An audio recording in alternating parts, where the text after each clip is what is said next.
Welcome back to Alpha Recap. Markets had a lot to digest after the close today, and we are here to walk through the big themes and what they mean for investors. As always, if you have questions, you can reach us at stockalpha.ai. Joining me is Kate, our fixed income specialist. Kate, thanks for being here. Great to be with you. Thanks for having me. So let's start with the headline. Today felt like two stories at once. Growth led by AI and renewables on one side, and renewed credit and liquidity worries on the other. Can you set the scene for listeners? Absolutely. So, what really stands out here is that the growth narrative was clear. Big AI deployments and clean energy projects were driving tech, industrials, and materials. At the same time, credit plumbing showed strain. A private debt vehicle said it would not reopen withdrawals, and that reintroduced liquidity concerns. Those two forces made for a pretty split market. To give listeners a concrete example, we saw deals like OpenAI's scaling capacity in India, an enterprise compute commitment. And that kind of spending is moving beyond software into capital goods and factories. So chipmakers, foundries, and industrial automation benefited. Meanwhile, sectors that lean on high-cost financing or weak cash flow struggled. Let's unpack the winners first. Technology was a standout today, driven by AI and chip investment. Yes, higher beta AI names and semiconductor suppliers led the way. There were fresh foundry commitments and robotics hires, and big enterprise CapEx cycles kept software monetization prospects firm. The number that really mattered for many investors was that AI spending is now showing up in physical capital budgets, compute racks, fab capacity, factory automation. And that broadens the opportunity set. Right. And the other thing is... Exactly. The correlation chain is clear. AI CapEx lifts semiconductor demand, which boosts industrial automation orders, which in turn supports materials demand for specialty metals and chemicals. Energy was another winner today, but in two different ways. Oil and renewables. Walk us through that split. Oil had a short-term pop. Brent topped $71 a barrel on geopolitical concerns, and that helped traditional energy names. At the same time, renewables advanced. There was a 96-megawatt floating solar project, and new AI tools for photovoltaic manufacturing.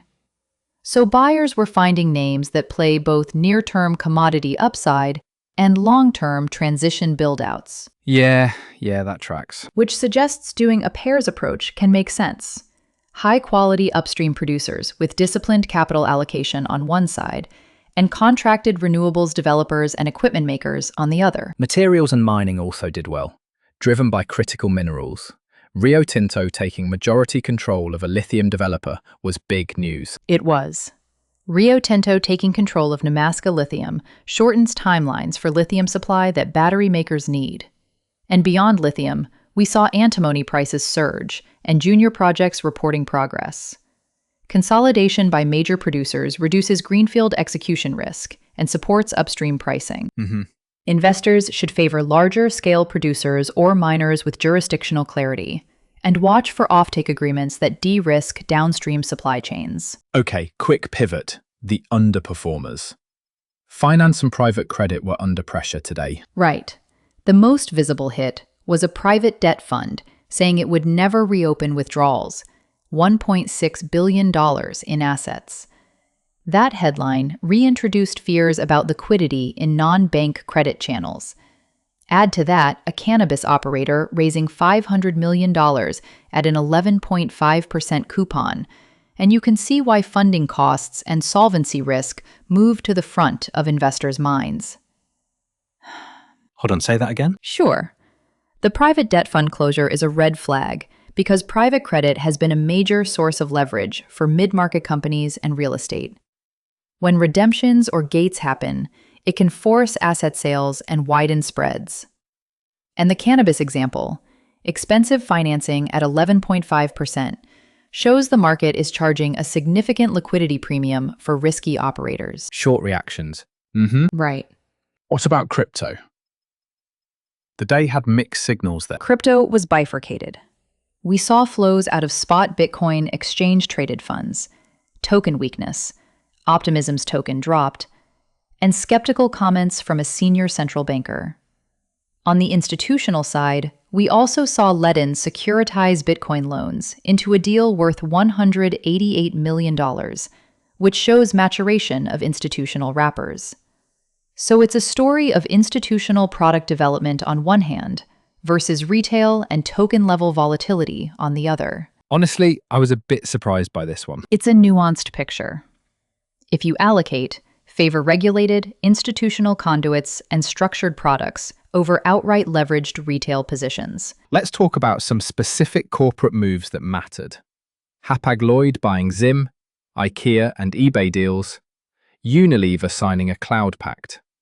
Why did those make headlines? The Hapag-Lloyd acquisition of Zim for about $4.2 billion signals ongoing consolidation in shipping, which affects logistics pricing and industrial real estate demand. IKEA announcing expansion, eBay buying Depop for about $1.2 billion, and Unilever signing a multi-year cloud deal are examples of consumer and retail firms investing in both physical reach and digital capability. Physical retail isn't dead. It's evolving. Short reactions. Those moves are strategic. Logistics and tech investments are about customer lifetime value and operational efficiency, which helps margins over time. Real estate was described as stable today. What did that look like? Activity was steady. We saw targeted financing, like a $150 million credit package in Massachusetts, and industrial build-outs, including an about 1.2 million square foot project.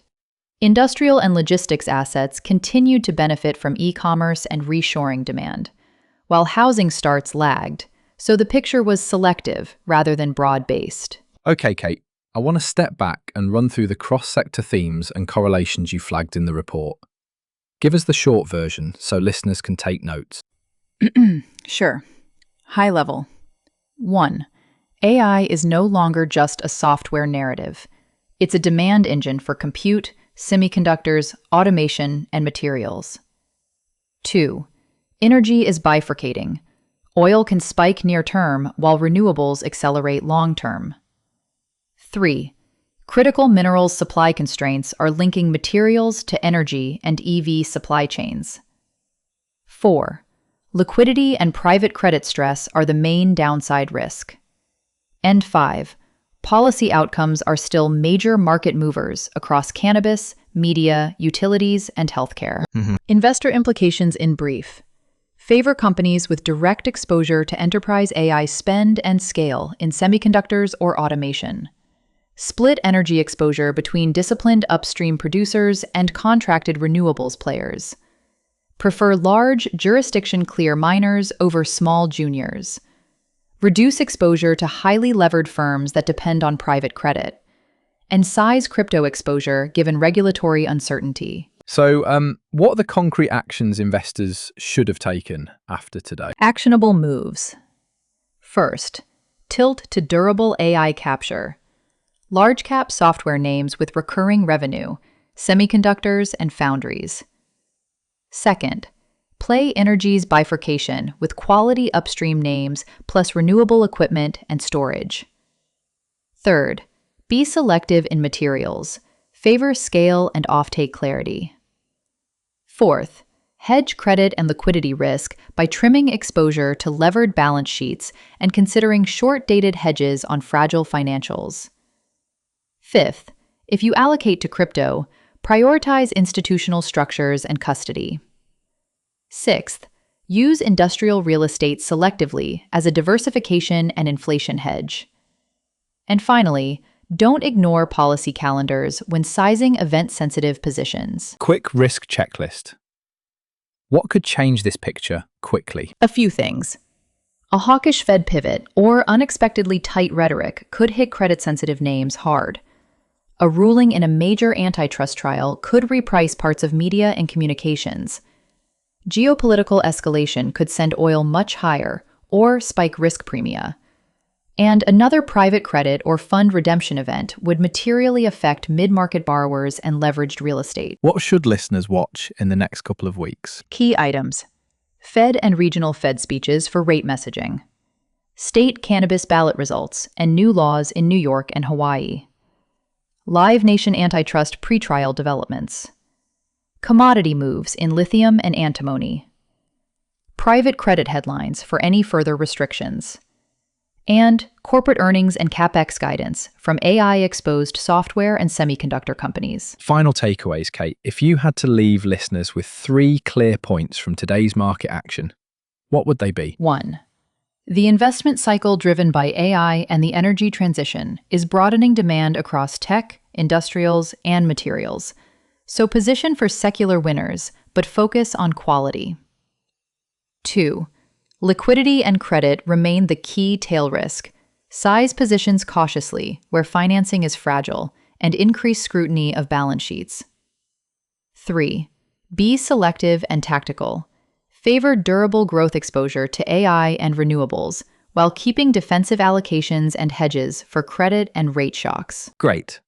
Short reactions. Yeah, that makes sense. Thanks. I mean, when you step back and look at this, it really is about balancing where capital is moving against where it is drying up. Thank you, Kate. We covered a lot today. AI and renewables powering parts of the market, material consolidation in mining, and a reminder that credit and liquidity can reassert quickly. If you have questions about anything we covered today, head to stockalpha.ai, where you can ask us directly and we'll answer live. For more market analysis and insights, visit stockalpha.ai. Goodbye for now.